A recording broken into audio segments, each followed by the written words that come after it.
and Shine à Stockholm.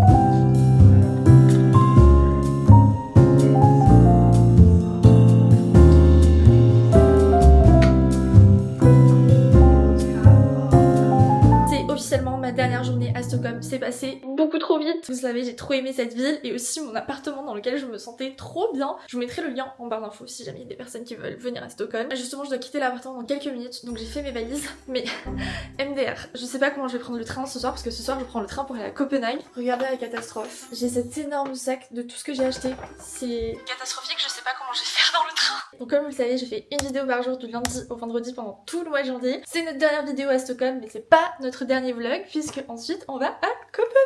Donc n'oubliez pas de vous abonner pour ne pas rater ça. Je l'ai dit parce que je sais très bien qu'il y a des gens là derrière leur écran qui me regardent mais qui ne s'abonnent pas. Qu'est pas ça en fait. Cette dernière vidéo, vous le savez, c'est le concept. Je rejoins une Française qui vit à Stockholm depuis pas mal de temps. On va passer la journée ensemble, je vais poser des questions sur son mode de vie, tout ça. J'ai tellement hâte, ça va être trop bien. Je sais que c'est le genre de vidéo qui vous plaît beaucoup et qui est surtout très utile pour les personnes qui pensent aménager à l'étranger. Et tard, je suis désolée, j'ai pas encore fait mon lit, mais est-ce que je vous ai dit ou pas encore? Je crois pas que je vous l'ai dit encore sur YouTube. Et c'est le retour des pochettes et des trousses Rise and Shine X, la fabrique de Marie. On a fait des pochettes pour glisser exprès l'agenda dedans pour le protéger et le prendre partout avec soi. Et c'est vraiment les pochettes les plus doudous de la terre. Elles sont adorables et elles sont faites main à l'île de Ré. On a aussi les petites trousses, mais on a aussi ajouté les chouchous qui sont cousus main avec des tubes de tissu. Et il y a plein d'autres couleurs de pochettes sur le site, donc n'hésitez pas à aller voir parce qu'après ça part très vite. Pour la suite du jour, j'ai enfin mis mon nouveau pull noir. Je suis trop contente de comment il rend. Et comme aujourd'hui c'est un jour de voyage, j'ai remis mon jean petite mandigote, le best. Simple mais efficace. J'ai bouclé mes cheveux MDR. Ça a duré 3 secondes. Oh non, ça va trop manquer de faire mes petits outfits of the day ici là. J'ai marché à peine 5 minutes, j'ai failli me piquer la gueule 3 fois tellement il y a du verglas de partout, c'est l'enfer. Je rejoins Constance à un petit café à Odenplan. Ça va? Oui. Ils sont trop beaux les cafés ici à chaque fois. Oh là là, les pâtisseries, elles ont l'air folles. Drink? Yes, I'll get a cortado, caldo. And kanelbulle. Yeah. On a reçu notre commande. Moi j'ai pris le saumon avec les lentilles, mon petit cortado et bien sûr un cinnamon roll. Et toi c'est un cappuccino, c'est ça? Cappuccino. Avec un bol qui a l'air trop bon. Franchement ça a l'air trop bon ce que t'as pris. Ouais, mais la Suède à un moment faire tous les process. Trop bon. Oh waouh. Ok, alors on vient de sortir du café. Je suis avec Constance. Et là on est en train de marcher jusqu'à Gamla-stan, qui est vraiment le centre-ville un peu médiéval, historique, ouais voilà. Tout petit, mais très mignon. Moi je l'ai déjà fait, mais il y avait tellement une énorme tempête de neige que j'ai pas pu voir grand chose. Mais puis t'as peut-être pas pu voir les vues non plus. Ouais. Il y a des vues sympas. En même temps, j'en suis prête pour lui poser plein de questions parce que j'ai plein de questions à te poser. Alors j'espère que t'es prête. Je vais essayer.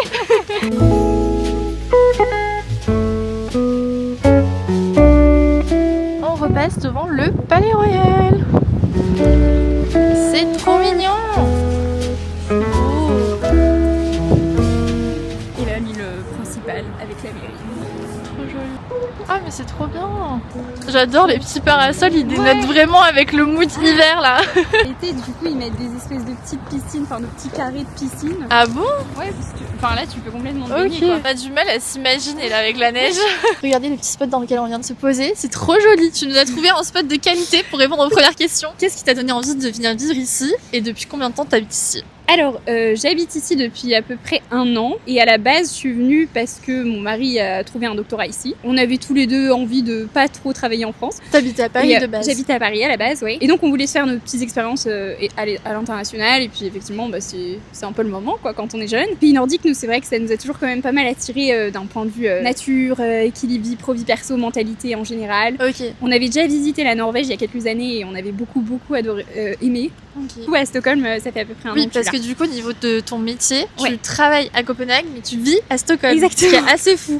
Assez normal, je pense. Parce que je connais beaucoup de gens en fait qui travaillent à Copenhague et qui vivent à Malmö, qui est juste de l'autre côté du pont, mais côté Suède, parce que la vie en Suède est un petit peu moins chère qu'à Copenhague et les salaires à Copenhague sont plus élevés, donc un peu comme les franco-suisses, quoi. Ouais. Mais il y a peu de gens qui effectivement habitent à Stockholm et qui travaillent à Copenhague, donc moi, il se trouve que c'est un arrangement que j'ai avec mon entreprise, donc je vais à Copenhague 1 à 2 fois par mois. Okay, mais je travaille depuis la maison à Stockholm, sinon le reste du temps. Qu'est-ce qui te plaît le plus dans le fait de vivre à Stockholm? Franchement, tout. je suis une très grande ambassadrice de Stockholm. J'adore la ville. J'aime beaucoup l'équilibre vie perso, vie pro, parce que j'ai un peu l'impression que c'est pas seulement le travail qui définit ta personne. Les horaires de travail font que tu as le temps de faire beaucoup de choses à côté. Okay. Donc en fait, la plupart des gens commencent un peu tôt, donc vers 8h, mais c'est pas rare qu'ils terminent vers 16h30, 17h, pour soit aller chercher les enfants, parce que la famille c'est vraiment une priorité ici, soit faire du sport, parce qu'ils sont très très très sportifs. Donc c'est super chouette en fait d'avoir ce temps-là pour faire autre chose, quoi. Même toi avec ton travail? Ouais, alors moi je suis dans le conseil en hôtellerie, donc effectivement je travaille je pense un petit peu plus que la normale, ça dépend des périodes évidemment. Enfin ouais, même avec moi ce que je fais, disons comparé à ce que j'avais pu avoir comme expérience à Paris avant, j'ai quand même le temps d'aller faire du sport 3 fois par semaine, d'avoir une vie à côté, exactement. À l'inverse du coup, quelles sont les choses auxquelles tu t'attendais le moins en venant vivre ici et qui te plaisent peut-être un petit peu moins, tu vois? Franchement, j'avais pas beaucoup d'attentes, honnêtement, parce que... Ça, je pense que c'est la bonne chose quand tu déménages à l'étranger, de déménager sans attente, parce que des fois, quand t'as trop d'attentes, même pour un voyage tout simple, tu peux facilement être déçu, alors que là, si tu pars sans aucune attente, bah tu peux que être surpris. Ouais, exactement. Après, encore une fois, nous, Stockholm, ça a été un peu... Enfin, ça a été décidé surtout parce que j'ai suivi moi, mon mari. Mais ce qui fait qu'en fait, je suis partie vraiment l'esprit très très ouvert, en me disant de toute façon, c'est les pays nordiques, ça va être super cool, et ça va être une expérience. Franchement, je suis un peu arrivée sans attente. Il y a pas des choses qui t'ont surprise? Si, il y a une chose, c'est que les Suédois sont aussi très séparation vie perso, vie pro, au travail en fait, notamment. Ce qui fait qu'ils vont pas, tu vois, en France, c'est pas anormal que les collègues posent des questions sur les enfants, la famille, comment ça va, les vacances, c'était comment.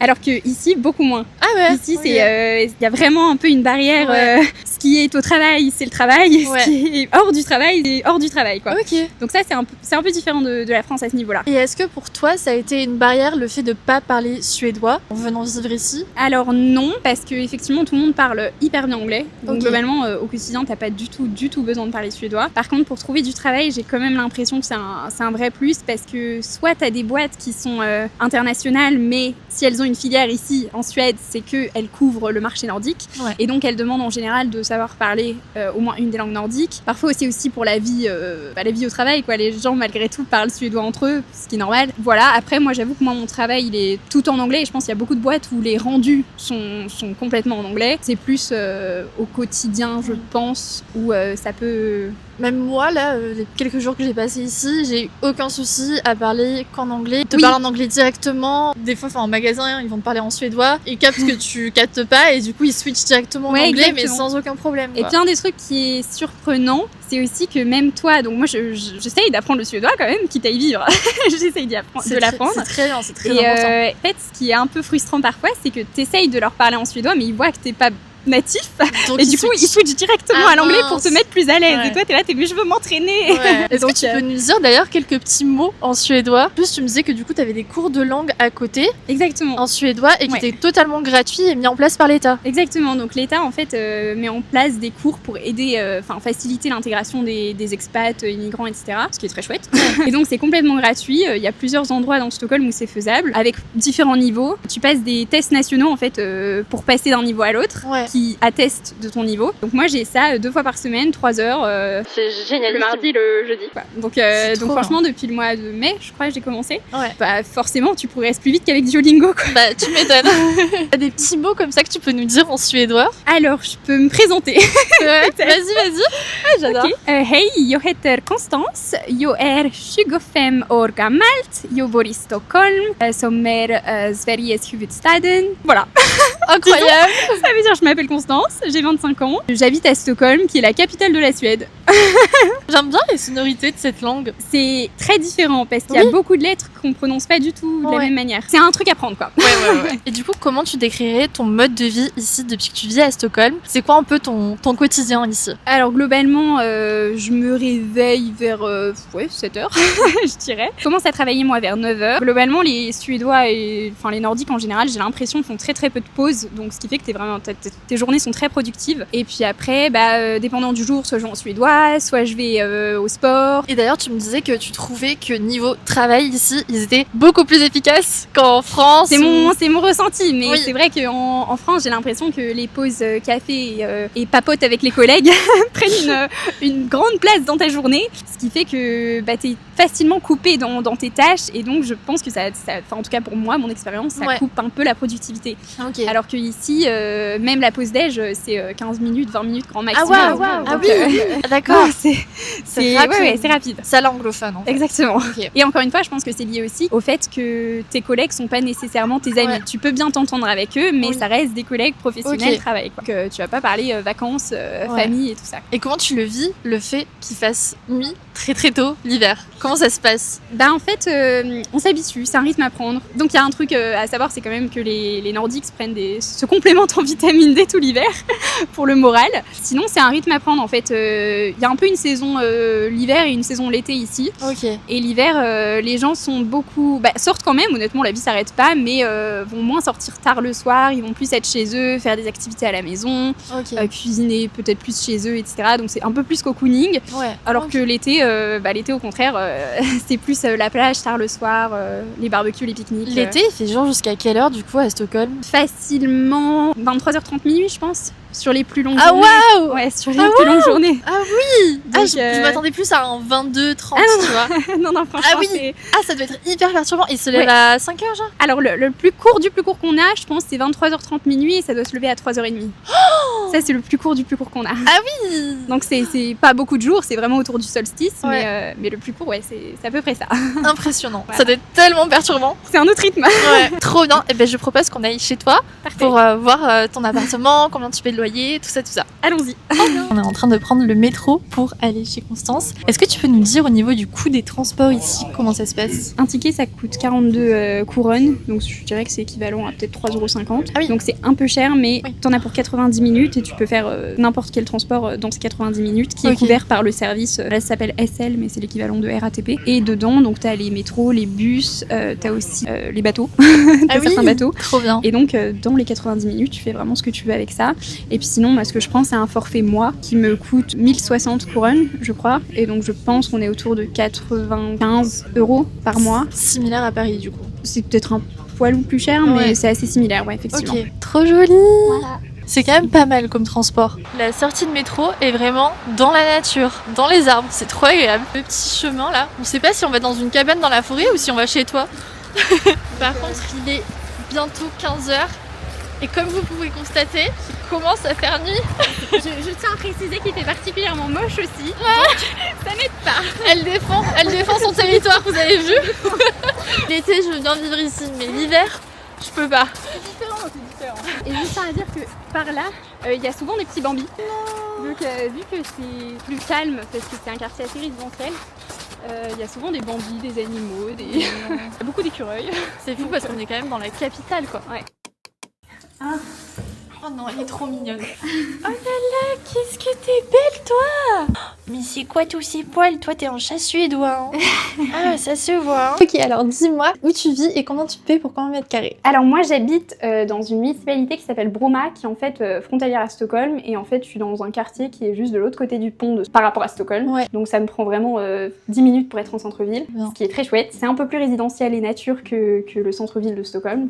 Et c'est aussi un peu moins cher. Ouais. Du coup, ici, on a 51 mètres carrés et on paye un peu moins de 19 000 couronnes par mois, je crois, et c'est équivalent à peu près 1 700 €. Et donc, en fait, en Suède, il y a deux types de location possibles. Soit tu passes en location directe, première main, il me semble que ça s'appelle comme ça, via l'État suédois. Et dans ce cas-là, tu te mets sur une liste d'attente, mais ça peut durer plusieurs années. Ça peut être un peu compliqué.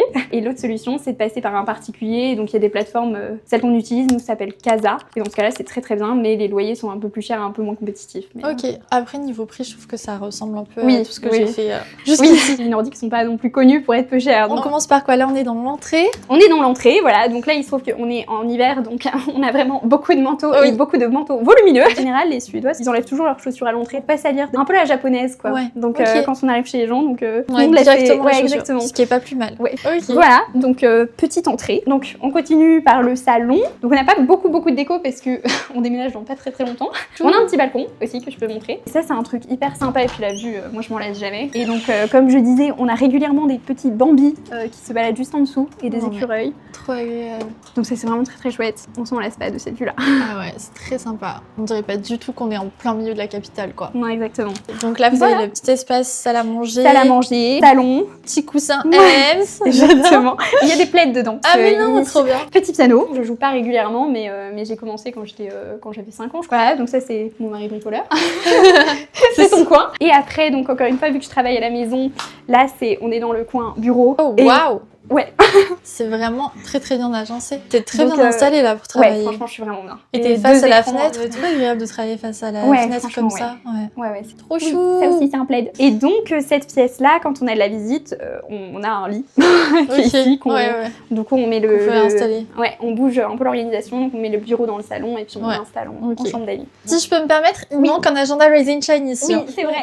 La prochaine fois que je viens à Stockholm, je Avec t'en plaisir. ramène. Et donc, on continue la chambre. Rien de particulier, mais la vue est aussi... Oh là là, la vue là. Quand t'es trop comme bien. ça, ouais, que tu regardes dehors le matin, Ah ouais. c'est trop bien. Et donc, le fameux réveil simulateur d'aube, nous par exemple, il est programmé à 6h30. Et en fait, à partir de 6h, il commence gentiment à augmenter la luminosité. Et ce qui fait qu'à 6h30, quand il sonne, il y a vraiment beaucoup de lumière dans la Ok. chambre et plus simple de se réveiller, quoi. Oui, Parce que sinon, t'attends encore 2 heures, quoi. Donc, c'est ça. Non mais votre vue là, bah, quand tu vois ça et que t'es dans ton lit, franchement, c'est plutôt. Moi, c'est un des trucs qui me plaît beaucoup. Ouais. Cuisine. On peut continuer. Ah, elle est trop sympa votre cuisine. Ouais, franchement, elle est chouette. On aime beaucoup cuisiner, donc on a amené un peu tout l'électroménager. Mais oui, attends, vous avez tout Mais, là. Machine à croque-monsieur, friteuse. Ouais. Rice cooker, c'est absolument exceptionnel. Tout le monde dit ça, Et, et tout, ouais. je m'en prénom. Ah, tout le monde devrait avoir un rice cooker. On a un coffee grinder, parce que pareil, on aime vraiment bien le café. J'ai l'impression que les Suédois aiment beaucoup le café. Ouais. C'est vrai? Ouais, ils sont très café. Café de qualité, etc. Donc, Mais oui, vous avez pas mal de rangements et tout. donc voilà. Je sais pas si c'est très bien rangé. Tant que t'es à côté de ton frigo, au niveau courses, Ouais. c'est quoi à peu près le prix des courses ici pour 2 personnes par mois? Je pense que c'est assez similaire à Paris. Nous, après, on fait beaucoup chez Lidl. J'avoue, il y a 2 marques qui sont pas très très chères, en tout cas en Suède, c'est Lidl et Willys. Et donc, je dirais qu'en moyenne, on en a pour peut-être 350, 400. Ok. Après, c'est aussi que nous, on achète beaucoup, même les fruits et légumes, on va plutôt prendre ceux de saison, donc c'est moins cher. Ouais. Donc en général, oui, on fait un peu gaffe. Juste ce genre de truc. Après, la viande est globalement... On a un petit intrus dans la cuisine. Elle voulait être la star de la vidéo Ouais, en fait. exactement. Globalement, on s'en sort à peu près, je pense, comme à Paris. La viande est moins chère, globalement, Ok. qu'à Paris, je trouve. Après, c'est peut-être lié aussi au fait que c'est un pays un peu plus... Objectivement, ils sont pas très végétariens. Hein. Ouais. Donc... Bah, je m'en suis rendu compte dès que je suis allée au restaurant et qu'on m'a demandé si je voulais manger des boulettes à l'ours au oreille. exactement. Je me suis dit là, je crois qu'ici ils sont pas très très végés. Par non, contre, c'est ça. Après, ils sont, encore une fois, assez bobos, donc ils adorent tout ce qui est lait d'avoine, etc. Non mais je meurs. Non, Non mais c'est peut-être pas hyper propre, ça, mon chat. mais, Non. mais elle est hilarante. Si je lui fais couler de l'eau dessus, elle va détester. Il manque que la salle de bain. Hop là. Un truc qui est très très chouette aussi, c'est qu'ils ont chauffage chauffant au sol à peu près par toutes les salles de bain en tout cas. Ah, t'as plein de produits rituels. Ouais, c'est leur gamme shampoing. Sur Yuka, ils sont plutôt bien notés. C'est tellement rare de trouver des shampoings et savons qui sont à peu près clean que je me suis dit bon, allez. Tu sais que moi je savais même pas que Rituals faisait du shampoing. Moi Je l'ai j'ai appris il y a leur pas très, gel très douche et tout, Ah ouais mais shampoing Bah, je savais pas en tout du cas, tout. plutôt bien noté sur Yuka. Ok, on passe aux dernières questions de cette vidéo, qui est passée beaucoup trop vite. Est-ce que tu trouves que ça a été compliqué pour toi, en venant ici, sans parler suédois, etc., de se faire des amis ici, en tant qu'expat? Comment ça s'est passé quand t'es arrivée? Est-ce que tu t'es sentie seule au début? Comment tu l'as ressenti? Alors c'est vrai que les Suédois sont pas forcément facilement accessibles, on va dire. Donc c'est pas hyper simple de se faire des amis suédois, mais par contre après tu peux facilement rencontrer des gens au sport, nous au cours du suédois. Mais c'est vrai que des Suédois, moi j'entends beaucoup dire que c'est très dur de se faire des amis suédois, mais quand tu t'en fais, c'est pour la vie.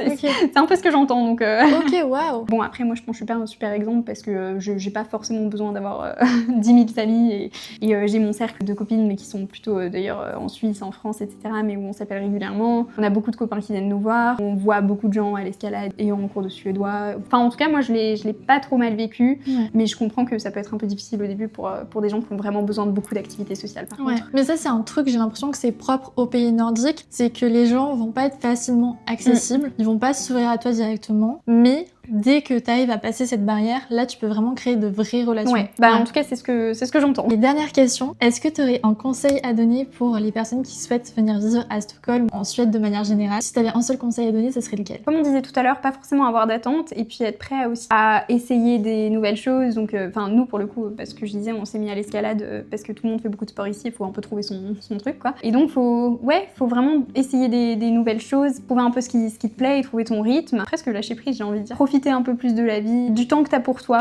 Merci beaucoup d'avoir répondu à toutes mes questions. Avec plaisir. J'espère que t'as passé une bonne journée. En tout cas, moi j'ai adoré découvrir Stockholm avec toi et c'est trop bien d'avoir aussi tes impressions à toi et ton vécu, ton expérience ici. Je pense que ça aidera aussi pas mal de monde, que ça intéressera pas mal de monde. Parce que c'est vrai que Stockholm, je trouve qu'on n'entend pas trop parler non plus. Donc non. C'était hyper c'est assez intéressant. préservé comme, ouais. comme capitale européenne pour le moment. J'espère que la vidéo vous a plu. N'hésitez pas à vous abonner parce que je fais un vlog par jour du lundi au vendredi pendant tout le mois de janvier. Je vous dis à lundi. Prenez soin de vous, croyez en vous. Comment on dit au revoir? Hey Doha. Hey Doha.